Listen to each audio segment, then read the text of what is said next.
So another thing you might see in the NICU that your baby may need could be some sort of IV access.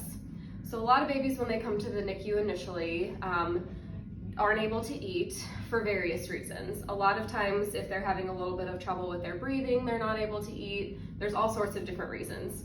So oftentimes what we'll do in the NICU is we'll give them an IV, and that allows us to give them some IV nutrition. Not only will this keep your baby hydrated while they're not able to eat by mouth, but it'll also keep their blood sugar stable. So this right here is kind of one example of what an IV may look like. We can put these small IV catheters in babies' hands, in their arms, in their feet, and sometimes even in their scalp.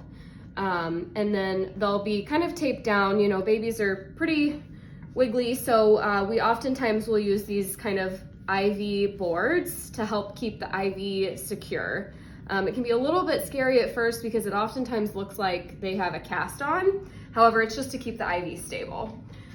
You can see here we've got it all connected. So there will be some tubing, and then we usually have a setup something like this for their IVs.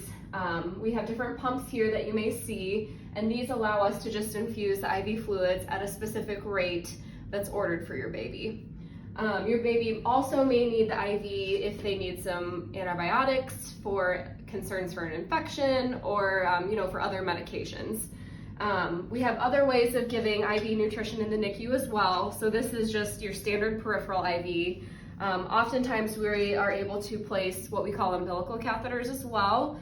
And those actually are inserted into your baby's umbilical veins and umbilical arteries.